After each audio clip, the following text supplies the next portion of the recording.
belum pernah sesaat pun dalam hidup kita ini nikmat Allah pernah berhenti.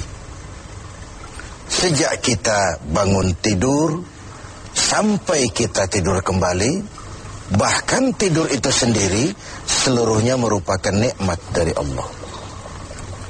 Terhadap nikmat yang sedemikian banyak itu, yang jikalau kita akan mencoba menghitungnya, sungguh kita tidak akan pernah sanggup menghitungnya. Allah cuma minta satu: syukuri nikmat itu. La in syakartum la azidannakum wa la in kafartum inna azabi lasyadid. Kalau kamu bersyukur, aku tambah nikmatku kepadamu. Kalau kamu ingkar, tidak pandai bersyukur, awas loh, azabku itu pedih. Jadi kalau kita mau ambil mafhum dari ayat ini, nikmat bisa berubah menjadi azab kalau kita tidak pandai mensyukurinya. Nikmat bisa berubah menjadi azab kalau kita tidak pandai mensyukurinya. Nikmat apapun itu. Sehingga boleh jadi orang kaya bisa saja masuk surga karena hartanya. Dan orang kaya pun tidak jarang yang masuk neraka juga karena hartanya. Syukur apa tidak syukur? Pejabat bisa saja masuk surga karena jabatannya. Pejabat pun tidak jarang masuk neraka juga karena jabatannya. Syukur apa tidak syukur? Orang berilmu, orang alim sekalipun bisa masuk surga karena ilmunya. Pun orang alim bisa masuk neraka lebih dulu dari penyembah berhala juga karena ilmunya. Syukur apa tidak syukur? Nah, kita zon politikan, makhluk sosial yang tidak mungkin hidup sendiri. Kita bermasyarakat, kita perlu orang lain. Nah, di dalam bergaul bermasyarakat kita bertingkah laku, berperilaku, berbuat, berkata dan sebagainya. Apapun perilaku kita di masyarakat pasti punya dampak bagi orang lain, bagi masyarakat sekitar kita, mungkin juga bagi lingkungan di mana kita hidup, di lingkungan di mana kita tinggal. Nah, dampak inilah yang sering kita tidak perhatikan, bahwa pada dasarnya tidak ada kebebasan mutlak. Kebebasan kita dibatasi kebebasan orang lain. Satu contoh yang gampang, saya beli radio pakai uang saya setel di rumah saya sekeras-kerasnya. Lalu saya ngomong, radio saya, yang beli saya, pakai uang saya setel di rumah saya, sekeras-kerasnya, gak ada urusan sama orang lain.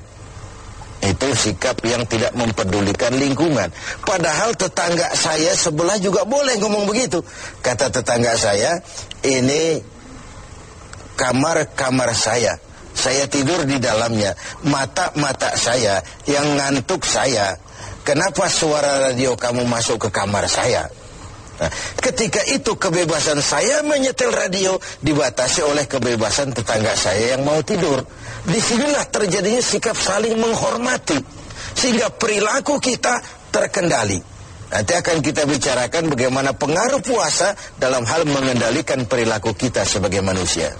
Sebelum kita lanjutkan bincang kita tentang pengendalian perilaku oleh ibadah puasa, mungkin di antara adik-adik kita yang hadir ada yang akan mengajukan pertanyaan lebih dulu. Saya persilakan, siapa?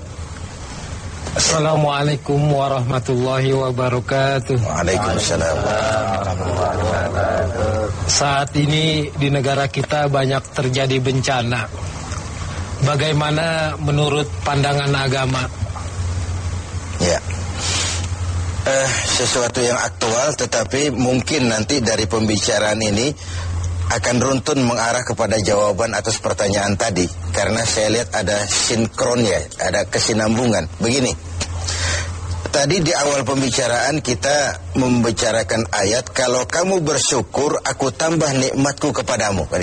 Kalau kamu ingkar, awas, azabku itu pedih. Nah, kita bangsa Indonesia ini oleh Allah dikaruniai sebuah negara yang istilah Al-Quran itu baldatun thayyibah. Sebuah negeri yang begini subur. Buminya, di atas perut bumi kita segala pohon hidup. Di bawah perut bumi kita ada gas, ada minyak, ada batu bara. Laut kita yang merupakan 2/3 negeri ini, pasir lautnya saja bisa dijual menimbun Singapura sana. Ada minyak lepas pantai, ikan kita luar biasa, sehingga negeri-negeri lain sering menangkap ikan di perairan Indonesia. Kemudian hutan kita jutaan hektar. Laut kita kaya, bumi kita kaya, hutan kita kaya. Tetapi rakyat kita masih belum bisa lepas dari kesulitan. Timbul pertanyaan, selama ini kita diberikan hutan yang begitu luas jutaan hektar, apa kerja kita? Nebangin doang, nggak pernah nanemin lagi. Terjadi pengundulan hutan di mana-mana. Yang namanya illegal logging, tidak ngerti juga kita. Penebangan liar itu kok bisa ratusan kubik seperti itu. Akibatnya apa? Tanah longsor, banjir melanda, terjadi pengundulan. Akibat ulah yang kita lakukan sendiri. Mengambil istilah Al-Quran, Zaharul fasadu fil barri wal bahri bima kasabat aydin nas. Bertebaranlah kerusakan di daratan dan di lautan akibat ulah manusia sendiri. Kita yang tidak pandai mensyukuri nikmat Allah, dikaruniai negara yang begini kaya sumber daya alamnya, yang diamanati memegang jabatan, lupa diri dan lupa daratan. Sementara kita sendiri tidak bisa mengelola negeri ini dengan baik.